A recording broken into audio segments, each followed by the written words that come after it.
bienvenida a la jornada de la tarde de la tercera sesión de esta versión número 13 del Simposio Jorge Isaacs, La Patria Literaria. En esta ocasión, buscando sentar las bases para la escritura de la historia crítica de la literatura colombiana. Ahora los invitamos a disfrutar de la videoconferencia Una literatura con espinas, violencia y quebranto familiar en la narrativa colombiana, a cargo de José Manuel Camacho Delgado.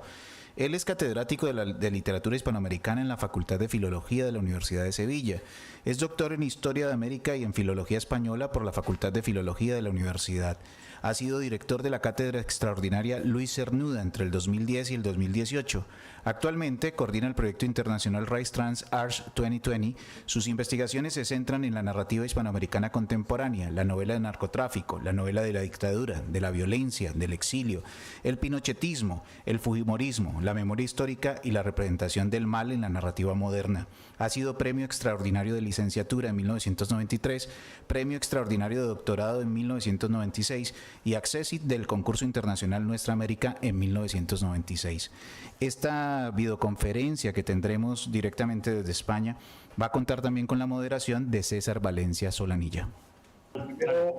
Lo primero que quiero hacer, porque de bien nacido es ser agradecido, pues agradecerles a todos los organizadores, especialmente al profesor Darío Henao y por supuesto al maestro César Valencia, la amabilidad que han tenido de invitarme a este congreso tan importante al que yo no he podido acudir presencialmente porque el mes de noviembre es un mes muy complicado aquí en Sevilla y la complicación es máxima cuando uno es padre y madre al mismo tiempo de una preadolescente, pero bueno, yo creo que lo virtual nos va a ayudar, y más estando en un centro virtual Isaacs, ¿no? Nos va a ayudar un poco a entrar en comunicación literaria, ¿no? Bueno, yo tenía aquí una dedicatoria muy especial a la memoria del maestro Noé Gittrich, que vino a encontrar reposo entre los cafetales de Pereira. Por una de estas casualidades, yo estaba en la Universidad de Antioquia dando un curso de doctorado y el maestro César Valencia me invitó a Pereira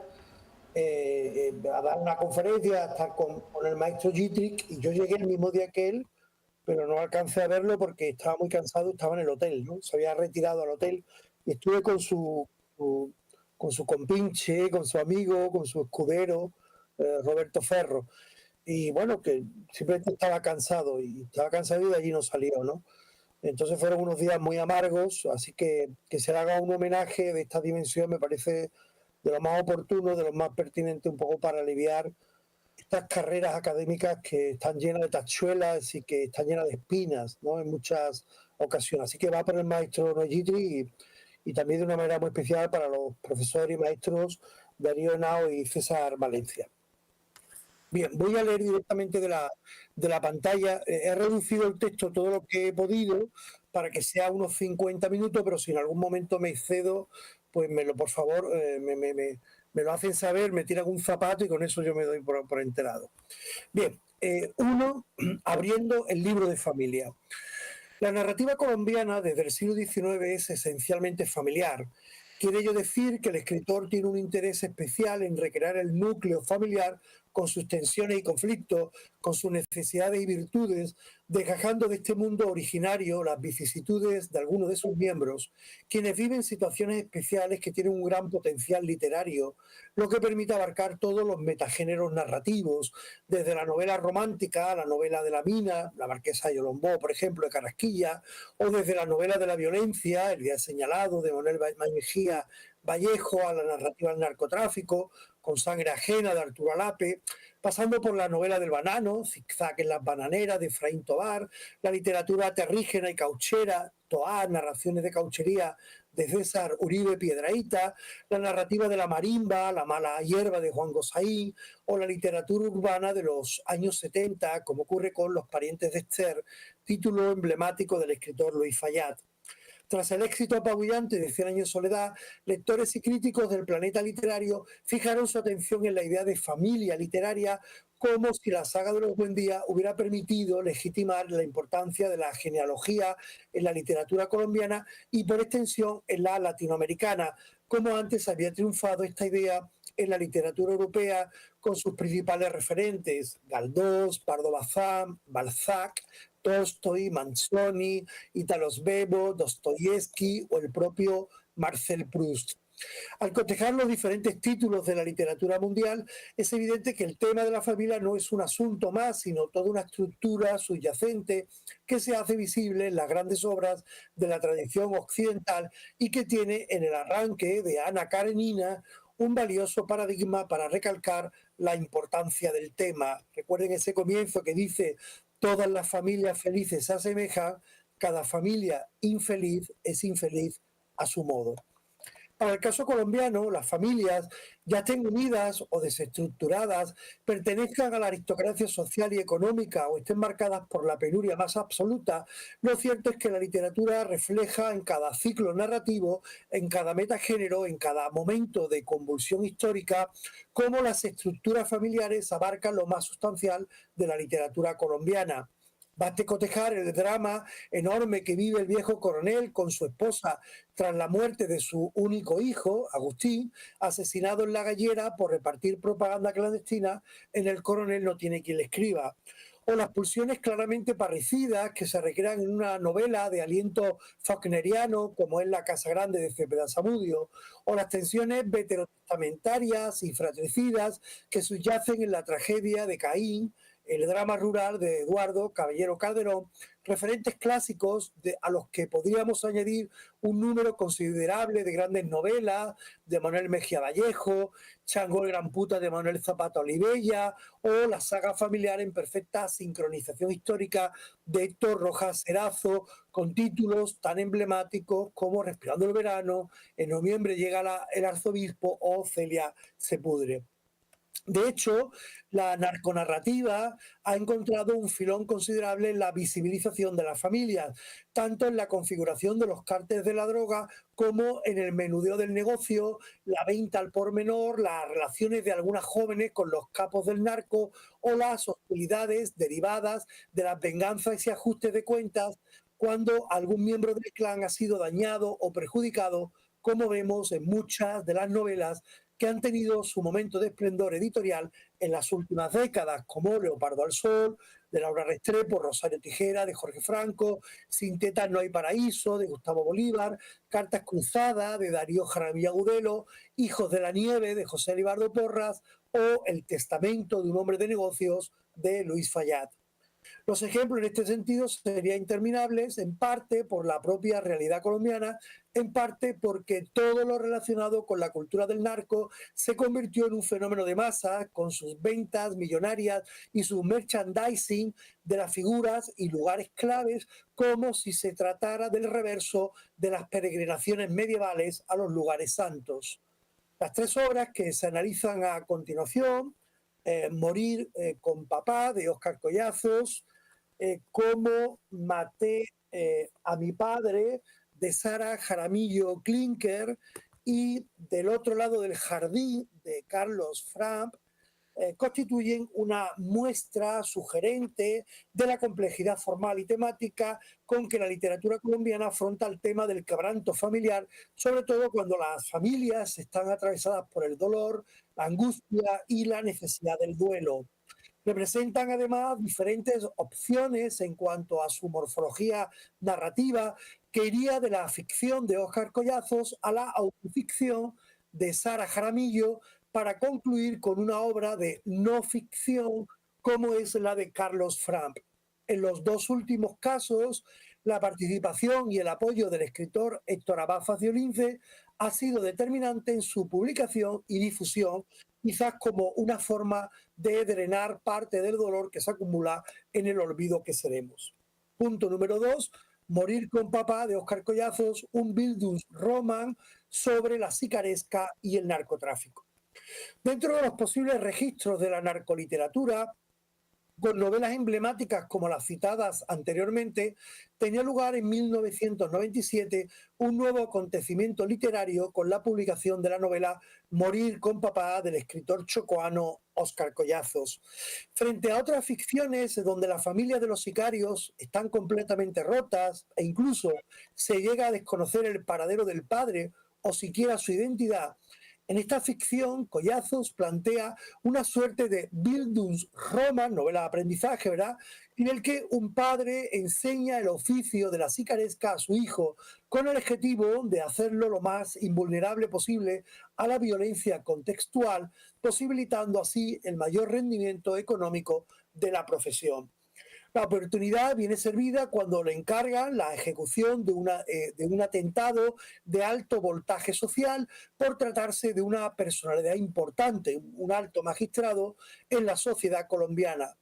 Como ocurre en multitud de ocasiones, padre e hijo van a colaborar con otros personajes cuyo anonimato es tan absoluto como necesario, lo que permite un grado máximo de discreción e invisibilidad para los responsables, en el caso de que la operación resulte fallida.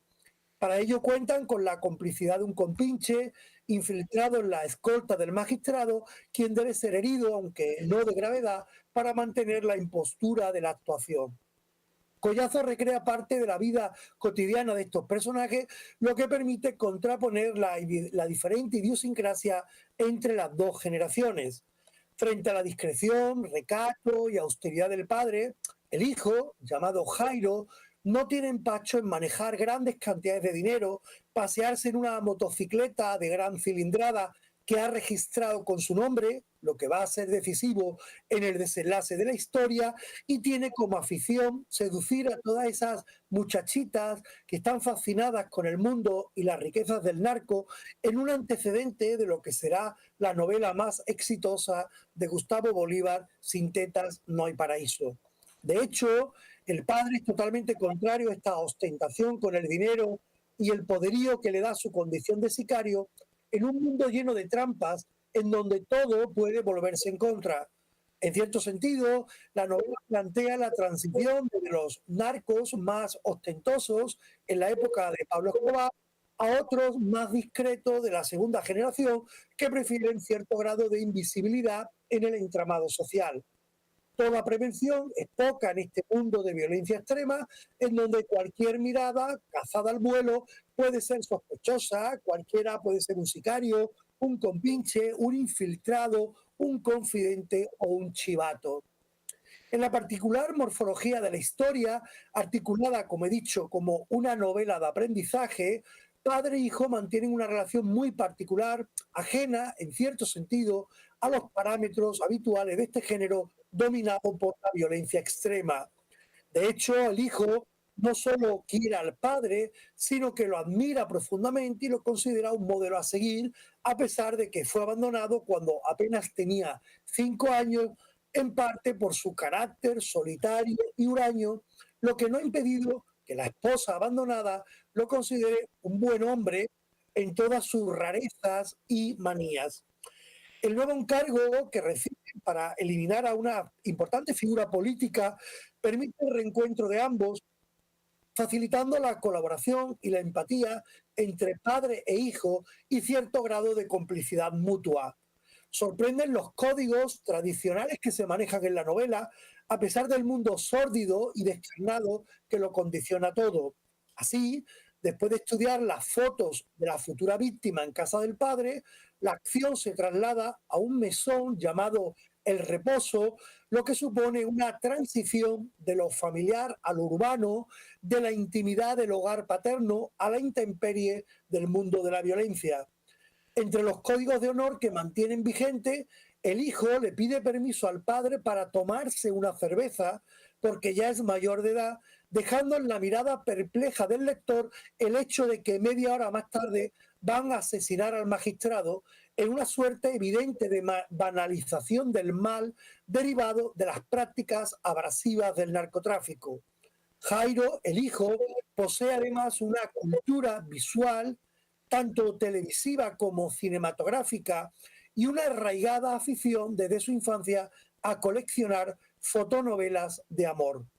Quizás sean estos referentes de la cultura de masas los que le permiten en numerosas ocasiones adelantarse a los acontecimientos y desactivar el peligro inminente.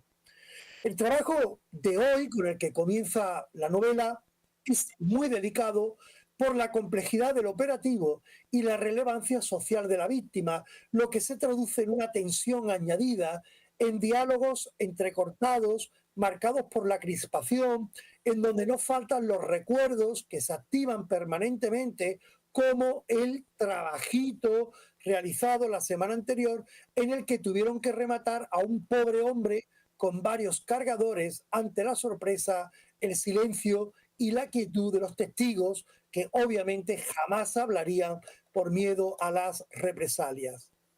Camino del lugar donde van a perpetrar el asesinato, hacen una parada en un ice cream famoso no solo por la calidad de sus helados y pasteles, sino también porque en él suelen reunirse las adolescentes y jóvenes conocidas como muñecas que merodean por los alrededores buscando fortuna y las prebendas monetarias y materiales del mundo narco, como retrató Andrés López en su obra Las muñecas de la mafia, que fue llevada a la televisión por medio de una serie, ¿no? Protagonizada por el flaco Solórzano.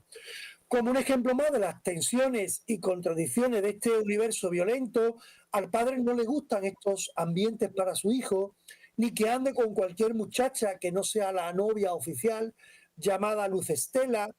ni ve con buenos ojos todo lo que tenga que ver con la ostentación, el derroche y la visibilización de la riqueza. Este primer atentado, que resulta fundamental en la suerte de los personajes, acaba condicionando toda la novela con un balance contradictorio.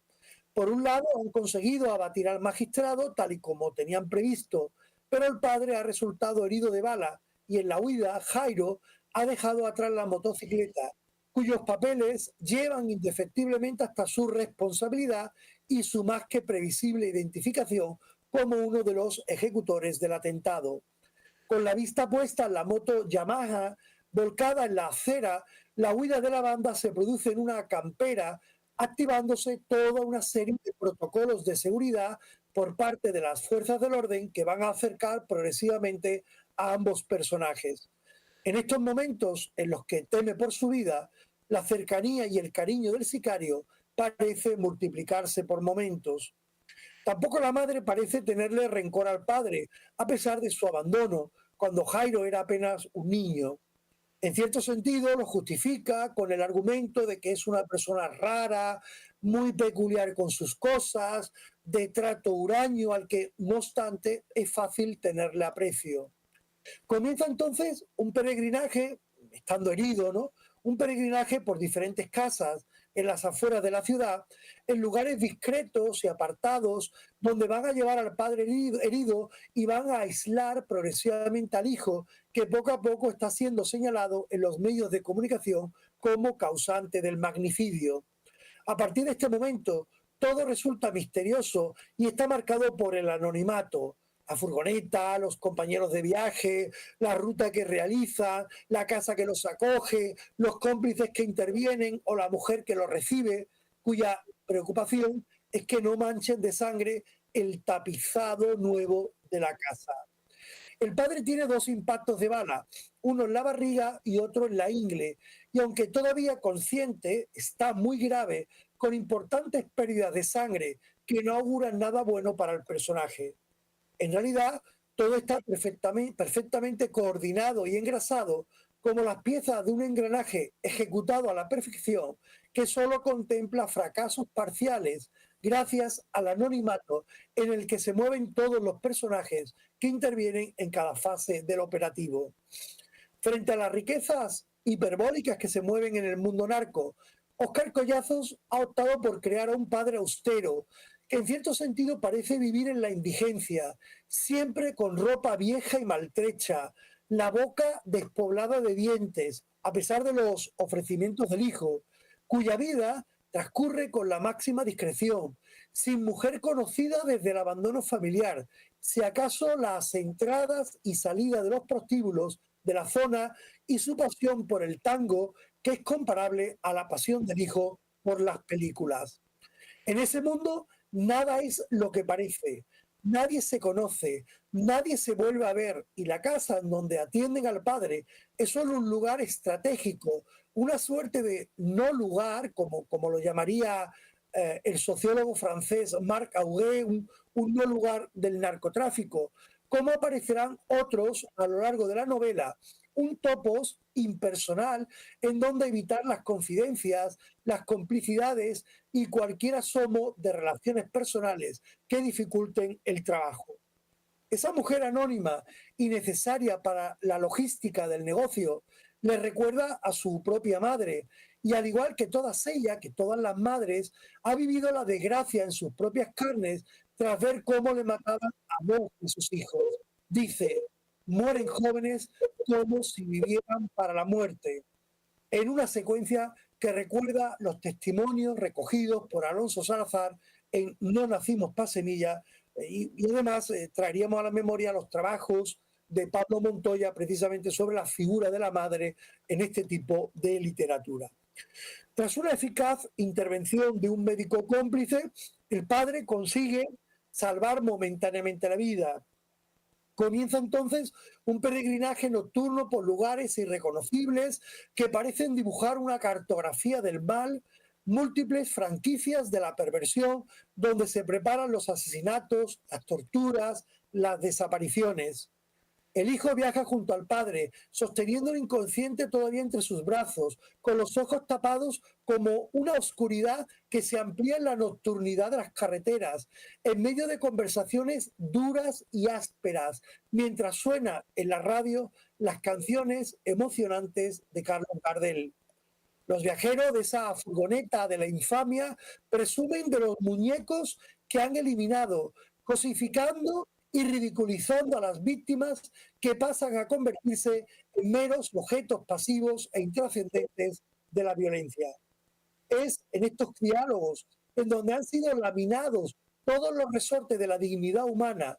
La banalización del mal alcanza cotas sorprendentes cuando plantean bajarse a un sapo, es decir, ejecutar a sangre fría a alguien cercano, a un amigo, a un familiar, a cualquier persona próxima que no ha hecho nada, pero cuya muerte se hace necesaria para subrayar los códigos de lealtad hacia el empleador, capo o jefe de la banda, aniquilando cualquier atisbo de conciencia, memoria o remordimiento. La figura maternal resulta fundamental en este tipo de literatura, aunque en Morir con papá solo aparece en contadas ocasiones y siempre a través de la memoria del hijo. Se trata, en este caso, de una mujer discreta que nunca se entromete ni pregunta por nada, quien parece resolver sus asuntos frente al altar de alguna virgen local. Una mujer abnegada, constante, por momentos invisibilizada, cuya única queja tiene que ver con las rarezas del marido. Una madre cuya fortaleza no conduce a ningún sitio, solo al hecho de resistir y sobrevivir. Su hijo Jairo siente verdadera devoción por ella, como una forma no definida del amor verdadero. Y aunque no sabe ponerle nombre, siente auténtica piedad por esta mujer que le dio la vida y que también ha envejecido con el sufrimiento diario. Collazos recrea de manera brillante los diferentes niveles de información de la novela,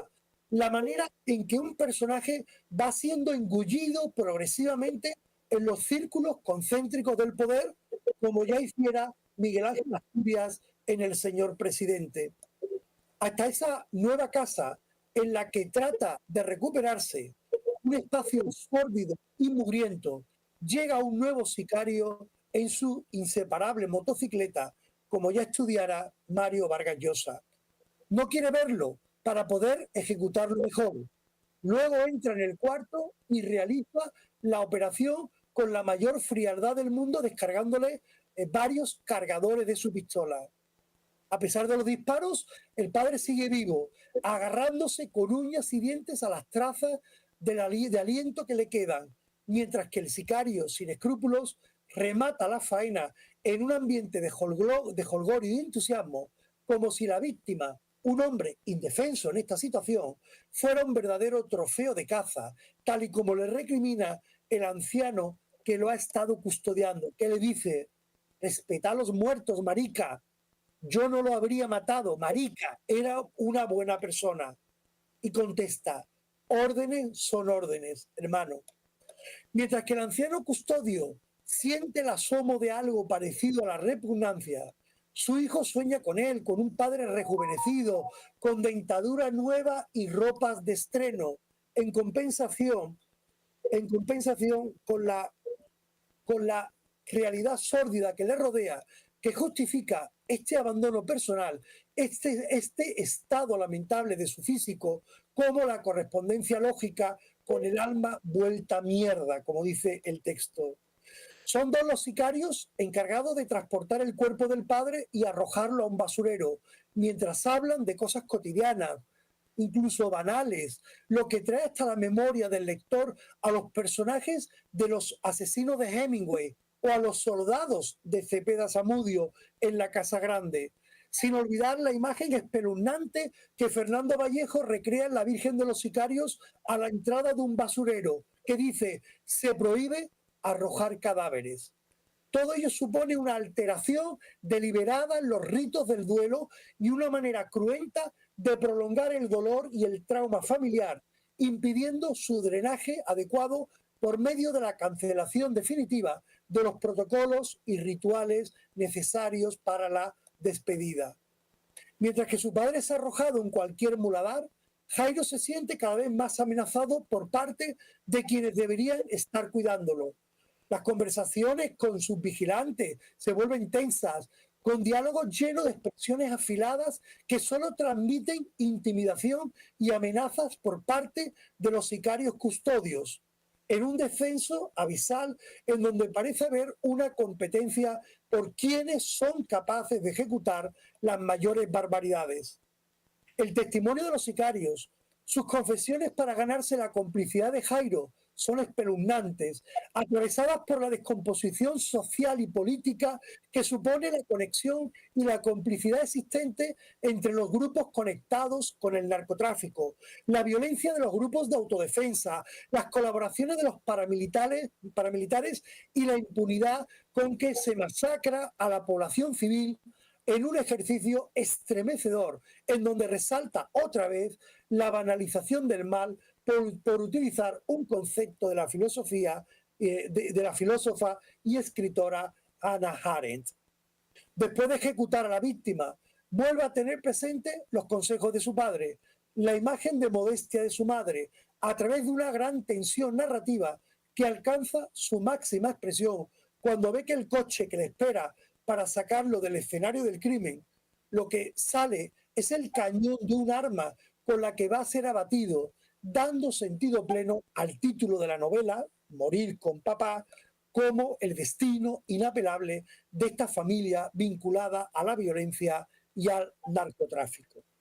Punto 3. Familias quebradas. Cómo maté a mi padre, de Sara Jaramillo Klinker.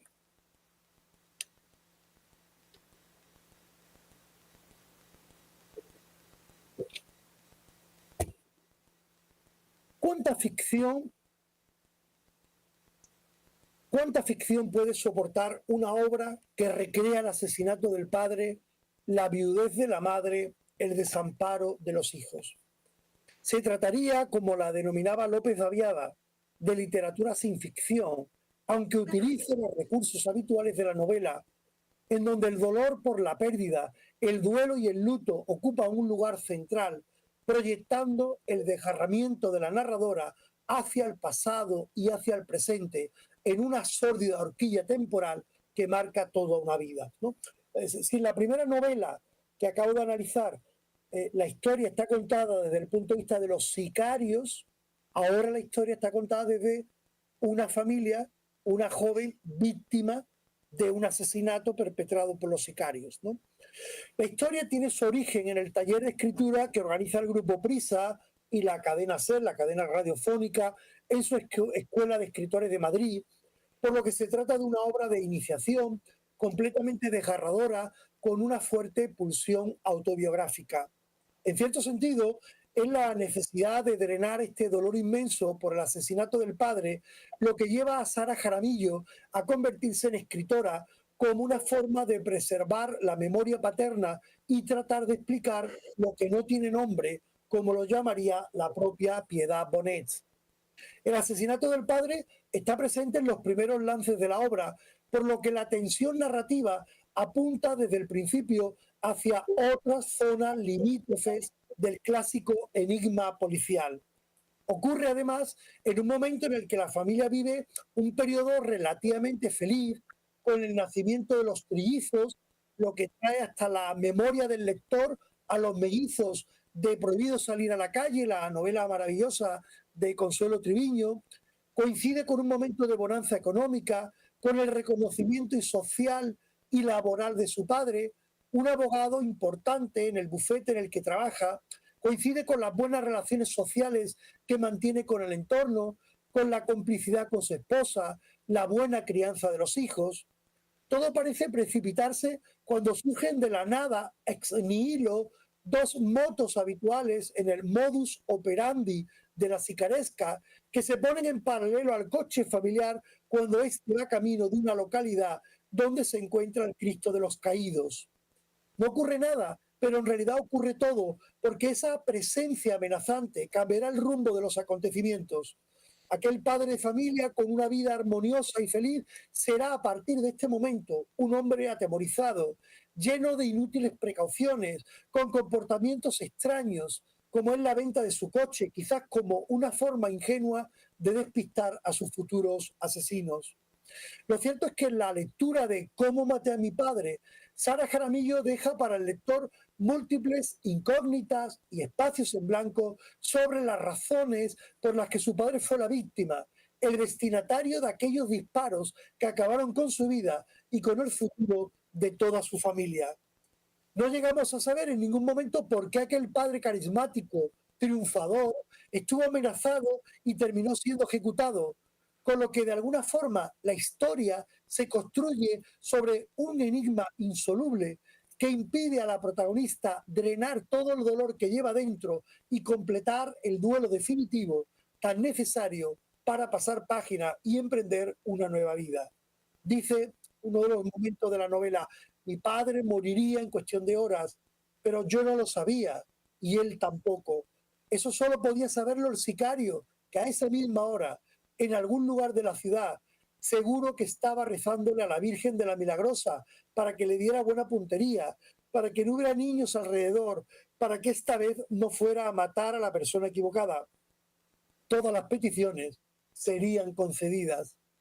Esa imagen terrible, la del sicario rezándole a la Virgen para que le ayude a hacer bien su trabajo, como si fuera un cruzado medieval o un cowboy, tal y como lo analizó Vargas Llosa, viene a reventar todas las costuras que separan la idea del bien y del mal, convirtiendo esta manera de proceder en una nueva forma de desacralización del mal. Desde el primer momento, la narración se construye sobre una dolorosa antítesis: la presencia quebrada de la madre, que parece forjarse una coraza inexpugnable, en contraste violento con la desaparición del padre, cuyo recuerdo va diluyéndose con el paso del tiempo. Desde la mirada infantil hay una conciencia clara de que el fino cristal de la cotidianidad se ha roto para siempre, que nada va a ser igual que antes, aunque no todos son conscientes de ello, como ocurre con los trillizos, que crecerán con el vacío paterno, ajenos a esta pérdida irreparable. La quiebra de la cotidianidad es tan traumática que la madre parece ajena a todo, como si quisiera vaciarse de sus propios vínculos familiares para enraizarse en una naturaleza poderosa, exultante, que desconoce el dolor ajeno, que se muestra impasible ante el duelo y el llanto. En la manera de presentar esta particular relación de la madre con el espacio natural, Sara Jaramillo dibuja una naturaleza en continua expansión, cuyo florecimiento y fertilidad resultan hiperbólicos. Como si fuera un resabio romántico con connotaciones mágico-realistas, las plantas, las flores, los insectos, las aves, los roedores, todo cuanto integra el mundo natural, parece vivir un momento de plenitud en torno a la madre, una verdadera epifanía que sitúa su figura en una suerte de axis mundi, de eje del mundo, una bisagra que conecta al mundo familiar con el ámbito natural, lo que trae hasta la memoria del lector la fertilidad hiperbólica de Petracotes y de Aureliano II en Cien años de soledad.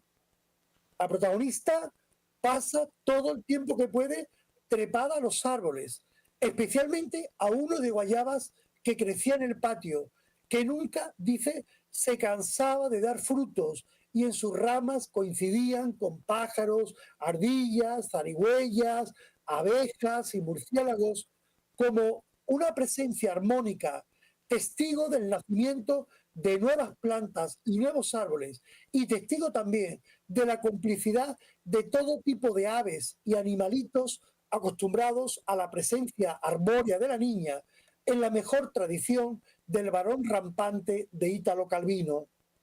La mirada sobre la madre siempre es idílica en estos momentos anteriores a la tragedia. Y como otros grandes personajes femeninos de la literatura colombiana, también ella parece tener el don de arreglarlo todo, de aprovechar al máximo los recursos, de ordenar el mundo antes de que lo descerrajen los hombres con sus armas y su violencia. La mirada infantil de la narradora, que parece reconstruir una particular sentimentalidad desde el presente narrativo, al modo de lo que hace Harper Lee en Matar a un ruiseñor o la propia Consuelo Triviño, nos lleva desde el virtuosismo culinario de la madre a las dotes carpinteras y de bricolaje del padre, capaz de fabricarle esta casita en un árbol frondoso que crece en el jardín.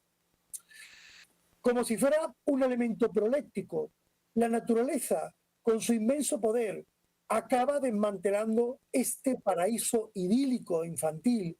para dar paso a la descomposición, la destrucción, el abandono y la propia idea de muerte que se filtra sobre los sentimientos de la protagonista. A través de un fenómeno natural como es la lluvia y la caída de un rayo, la narradora recrea de forma premonitoria lo que será la extinción traumática de una forma de vida, la quiebra del mundo natural que había estado en la base de su vida familiar. A pesar de las pretensiones de volverla a construir por parte de su padre, ya no será posible porque poco más tarde será asesinado y aquel espacio vinculado a un mundo feliz pasará a convertirse en un topos del dolor y en un símbolo del desgarramiento familiar. La madre renuncia progresivamente a su papel materno de protectora y guardiana del nido familiar. Cuando la criada, llamada Catalina, fundamental en la historia de la familia, va a su pueblo, la madre se encierra en su cuarto, pasando por alto las necesidades de todo tipo de sus hijos, que ingresan en una realidad conflictiva, ya que nadie les prepara la ropa, ni la comida, ni los lleva al colegio, a pesar de su corta edad, paliado todo esto, en parte, por la solidaridad de algún vecino. Se trata de una orfandad absoluta, que solo podrá ser aliviada cuando Catalina, la criada, regrese de su pueblo, en un episodio traumático de desconexión con la realidad por parte de la figura materna. Es como si la madre hubiese arrancado sus vínculos con el mundo real, propiciando un reguero de problemas e inconvenientes en la vida cotidiana de sus hijos. De alguna manera, su actitud supone una cancelación absoluta de todo cuanto compartía con él, en donde solo parecen preocuparle las plantas de la casa y los pájaros y aves que puntualmente reciben las atenciones necesarias. Poco a poco se produce un desmantelamiento progresivo de la casa,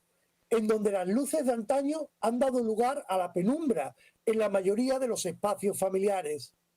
Más tarde será la oscuridad la que parezca colonizarlo todo, ocupando cada uno de los espacios interiores, inoculando en la narradora un miedo atávico, un imaginario poblado de monstruos y criaturas espantosas que tratan de engullirla y devorarla. Aquella casa, que había sido el centro de la felicidad familiar y un lugar de protección, fue llenándose de vientos gélidos que atravesaban los cuartos, al tiempo que en las épocas de lluvia el patio interior se llenaba de sapos, de todo tipo de sabandijas, además de insectos y de mariposas negras que golpean contra la puerta y las ventanas como si fueran un presagio de la muerte, siguiendo la estela poética de Álvaro Mutis. El hábitat natural de la casa se llena de elementos hostiles, hirientes, que anuncian formas simbólicas de una violencia mayor, como son los juegos entre los hermanos, cada vez más arriesgados, cada vez más impulsivos, como si se trataran de una auténtica prueba de supervivencia. En realidad, todos ocultan el dolor, tratan de disimularlo, de silenciarlo, a pesar de la tensión implícita que crece entre los hermanos huérfanos. Dice la narradora, ocultábamos el dolor igual que los animales heridos lo ocultan para que la manada no lo rechace. A la quiebra sentimental muy pronto se van a sumar los problemas económicos, el miedo atroz a perder a la madre, la desaparición de la fe religiosa, la cancelación de una educación religiosa que no puede explicar el desamparo en el que se encuentra la familia. Es así como la narradora tiene que ocupar el lugar de la madre ausente y, en cierto sentido, el lugar del padre asesinado, por lo que asume un rol de persona mayor que ayuda a los hermanos en las tareas del colegio, en el aseo personal, en la ropa, que aprende a cocinar, a barrer, a limpiar o a regar el jardín, con el temor siempre a que su madre también desaparezca en algún momento. En medio de esta vida cruda y a la intemperie, la protagonista mantiene una profunda desconfianza hacia el mundo, verdadero pánico hacia las motos y una absoluta incredulidad hacia el Señor de los Caídos, incapaz de proteger a su padre. Donde únicamente encuentra consuelo es en el mundo literario. Dice, los libros me salvaron la vida.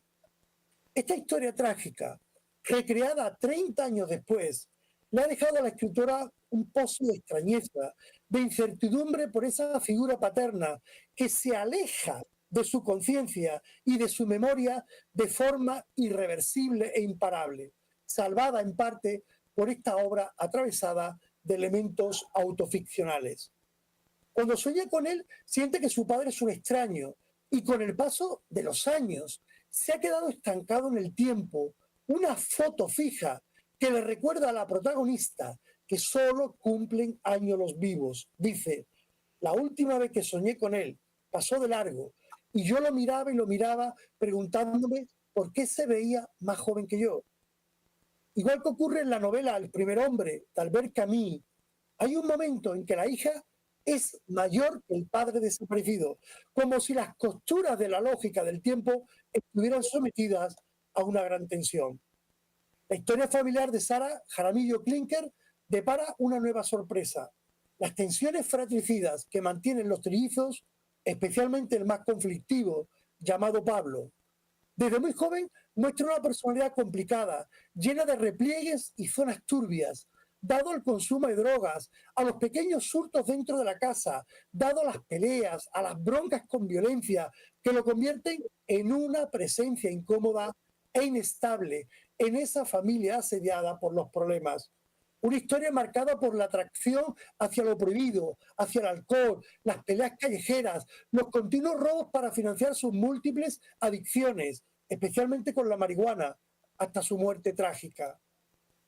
Uno de los momentos más duros de la obra tiene lugar cuando venden la casa a un grupo de sacerdotes. En el momento de entregar las llaves, la protagonista puede comprobar cómo la naturaleza se ha apoderado de sus espacios, en un pasaje que trae hasta la memoria del lector muchas de las páginas de la literatura terrígena, de La vorágine de Rivera y, por supuesto, de 100 años de soledad, con toda su fuerte carga simbólica. Ese lugar que había sido espacio de diversión familiar, de jolgorio, de felicidad plena, era ahora un territorio indómito, ocupado por una naturaleza beligerante, ajena al dolor familiar, inmune a tanta desolación. Su madre decide volver al campo, a un terreno pelado y estéril, donde parece imposible sembrar nada.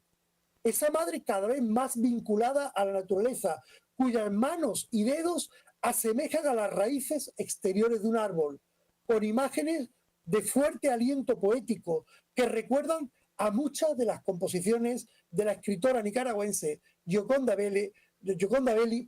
y especialmente a imágenes de su novela La mujer habitada de 1988. ¿Cómo maté a mi padre? Se presenta ante el lector como una explicación o una justificación de lo ocurrido, más allá de la ineptitud de la policía, de la ineptitud de los investigadores, de la ineptitud de la fiscalía, de la ineptitud de los jueces, que no hicieron justicia y el crimen quedó impune. Es en ese sentido que esta novela sin ficción aparente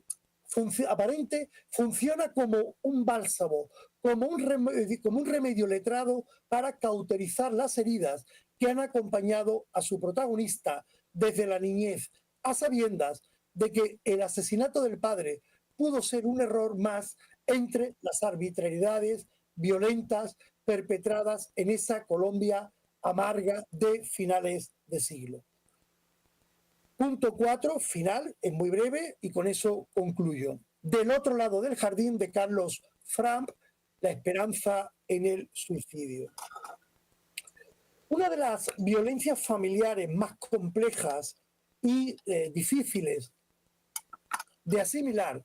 tiene que ver con la idea del suicidio, por lo que tiene de tragedia en el ámbito privado y de tabú en la esfera social, convirtiendo la muerte voluntaria en un trauma psicológico y sociológico, tal y como ha recreado desde el desgarramiento más absoluto la escritora Piedad Bonet tras el suicidio de su hijo Daniel, y cuyo resultado fue Lo que no tiene nombre. Desde su publicación, esta obra se ha convertido en un clásico de la literatura suicida y en una obra de referencia en el mundo panhispánico. La reconstrucción de los hechos y las circunstancias que llevaron al hijo de Piedad Bonet a arrojarse desde la azotea de un edificio neoyorquino supone la búsqueda descarnada de una verdad tan necesaria como escurridiza que permita a su madre drenar el dolor, vivir el luto y tratar de responder a los múltiples enigmas psiquiátricos que jalonan esta triste historia. Sin embargo, frente a este suicidio clásico, del que hay un corpus bibliográfico considerable, nos interesa de manera muy especial el caso vivido y recreado por el poeta antioqueño Carlos Fran, ¿verdad?, quien ayudó a su madre en un suicidio asistido con la idea de seguirla después, en la misma noche y con el mismo cóctel de pastillas, aunque esto no se cumpliera en modo alguno conforme a lo planificado, porque falló en la dosis y amaneció vivo, con lo cual había sido cómplice de la muerte, del homicidio de su propia madre, ¿no? Pero ayudó a poner punto y final al sufrimiento de su madre, un cuerpo lleno de dolores e impedimentos, con 82 años, pero falló en su intento de suicidio, lo que derivó en una acusación judicial que lo llevaría durante varios meses a la prisión de Bellavista, uno de los lugares más duros en la penitenciaría colombiana. Del otro lado del jardín arrancan los últimos meses de la vida de Luzmila, la anciana madre del narrador Carlos Fran, ciega, enferma, impedida y con dolores insoportables que resultan irreversibles y para los que no hay tratamiento alguno. Despierta en su hijo la idea de que vivir así resulta intolerable e inaceptable. Sí. Te pedimos el favor de que termines en 8 o 10 minutos, ¿de acuerdo? Bueno, termino en mucho menos, en el sentido de que es una obra muy, muy particular en esta relación conflictiva y llena de quebranto de la familia, porque es un hijo quien ayuda al suicidio de la madre, una mujer religiosa de misa diaria, pero muy liberal en sus cosas, admite el aborto en determinadas situaciones, le gusta fumar, le gusta la música pop, la música rock,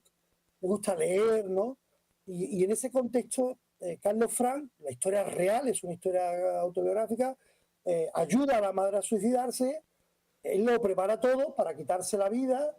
deja una carta a su hermano en la casa, pero falla, algo falla, se pone una bolsa de basura en torno a la cabeza, pero algo falla en el procedimiento,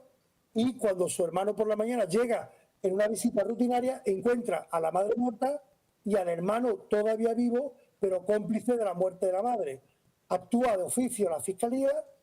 y Carlos Fran va a pasar 18 meses en la cárcel de Bellavista, a la que le ha dedicado un libro de relatos José Libardo Porras, ¿no? Este libro sobre las historias de Bellavista,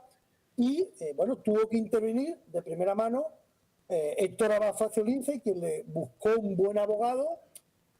Lo declararon de alguna manera parcialmente enajenado, pero al final consiguió salir de la cárcel y contó su testimonio en este libro, que es una preciosidad, es muy duro y que de alguna manera pues sería como la tercera pata, la tercera línea de este quebranto familiar que yo he pretendido exponer en esta sesión virtual. Así que muchísimas gracias por su paciencia y quedo atento en lo que pueda ayudar. Muchas gracias. Bueno, muy bien. El profesor José Manuel es nuestro invitado internacional para este evento y pues como él mismo lo explicó no pudo estar acá. Sin embargo, ha participado con esta lectura minuciosa de estas obras que están en torno a ese núcleo, el núcleo anunciado. De modo que están las preguntas que quieran formular para que la responda.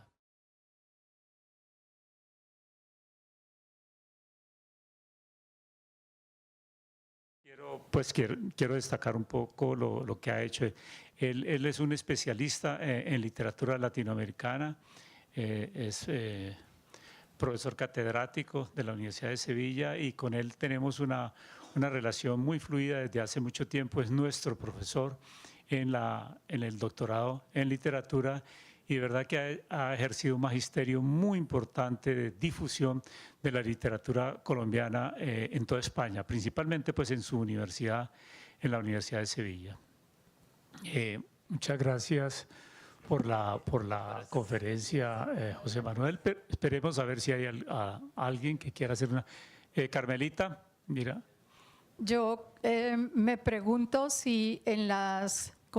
conformaciones de familia para el análisis y teniendo en cuenta el aliento que va a tener este proyecto, usted está estudiando otro tipo de familias que son reconocidas ya en Colombia, pues primero las familias monoparentales, digamos, que no, y las otras, las familias de personas del mismo sexo, u otros arreglos familiares que pues están sociológicamente ya aquí, no sé. Eso es. Carmen, muchísimas gracias por su comentario, por su pregunta. Claro que sí, por supuesto. Va a salir un monográfico en la revista Anales de Literatura Hispanoamericana, que es la revista de la Universidad Complutense de Madrid, y era un monográfico sobre el tema de las familias que ha coordinado la profesora belga Christine van der Bergen, que es una especialista en el tema del sicariato y eso. Y bueno, pues en este monográfico pues, contactó con gente que trabajaba diferentes literaturas y a mí me pidió que hiciera algo de literatura colombiana con las limitaciones de espacio que suele tener, ¿no?, estas publicaciones. Y entonces yo hice un texto amplio, sigue inédito, completamente inédito, y la idea mía en uno de los proyectos que tengo en la cabeza pues sería incorporar todo tipo de familias, ¿no? Como una lógica de visibilización de una diversidad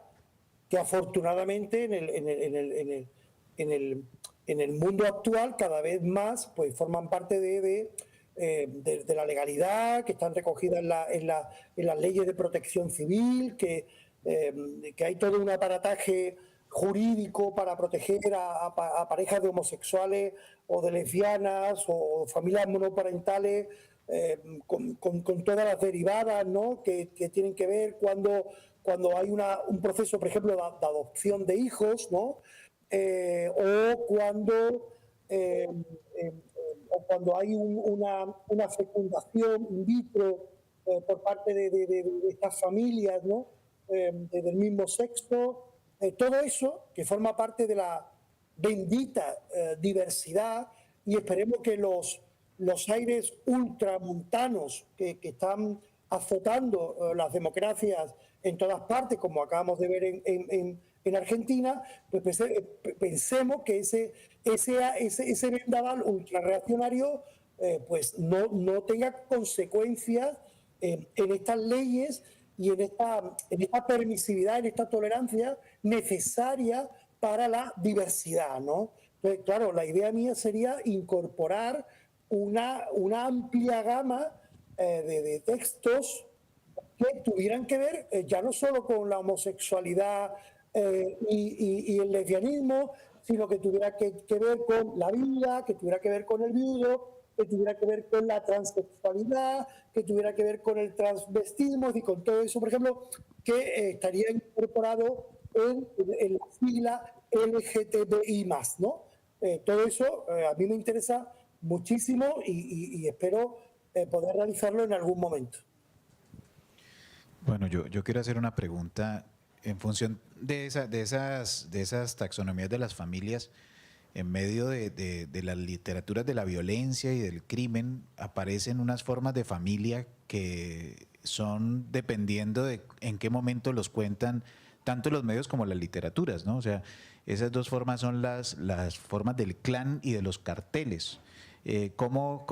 nos sugiere usted apropiar desde la historia crítica esas dos configuraciones que tienen un reflejo literario? Como figura familiar, el clan y el cartel.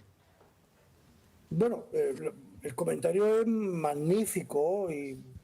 lo pone a uno a pensar, ¿no? Es decir, porque hay un primer nivel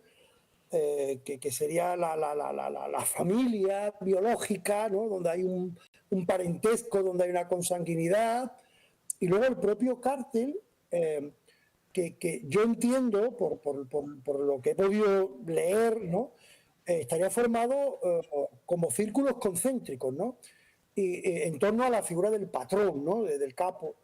Y esos círculos concéntricos se van abriendo y que acaba llegando a sicarios de poca monta que operan en lo alto de una motocicleta, pero que hay como un vínculo simbólico, familiar, y una vez que entra en ese mundo, se activan todos los resortes de la solidaridad, con muchas comillas, en donde unos aparentemente se protegen a otros, ¿no? Y en ese sentido, hay un modelo que yo he trabajado en el caso de la literatura mexicana, en la novela, una obra maestra, indiscutible, que es La Mara de Rafael Ramírez Heredia, ¿no? La Mara de Rafael Ramírez Heredia, que tiene esta novela, La Mara, sobre las clicas, sobre los grupos de marítimos que operan en el cruce desde Honduras, Guatemala, pasando a México, cruzando a Estados Unidos, a lomos, en muchos casos, de ese tren terrible que se conoce con el nombre de la bestia, ¿no? Y la clica, al igual que estos clanes, como que estos cárteles, funcionan a través de unos códigos de hermandad que se establecen a partir de unos rituales, de unos ritos de paso, o mejor dicho, unos ritos de iniciación, ¿no? Como lo nombra el mitólogo Arnold van Gennep, estos ritos de iniciación, ritos de madurez, ritos de consagración, ritos de despedida. Su obra, la obra de van Gennep, se llama Los ritos de paso, y tienen que sortear una serie de pruebas, como pasa en el mundo del sicariato, donde pues tienen que matar, bajarse a alguien, tumbar a un familiar, a un vecino, a un primo, hasta un hermano, y eso le da derecho a disfrutar de la protección, del colchón social que supone esta familia simbólica, ¿no? Luego pasamos de una familia biológica a una familia simbólica que hay que de alguna manera desarrollar en futuros trabajos, porque la idea es muy buena. Así que muchas gracias. Muy bien. Damos las gracias entonces al profesor José Manuel Delgado y esperamos continuar con la programación. Buena tarde, buena noche, José Manuel. Pues, para mí es muy emocionante haber estado con vosotros, verte, aunque sea en la lejanía, querido maestro César Valencia. Ya sabe que está en nuestros corazones andaluces y bueno, sigo como obvio a preparar la cena para la joven Cristina Mercedes. Así que muchas gracias por la invitación. Y muchas gracias al profesor Darío Henao. Bueno, fue la videoconferencia Una literatura con espinas, violencia y quebranto familiar en la narrativa colombiana a cargo de José Manuel Camacho Delgado.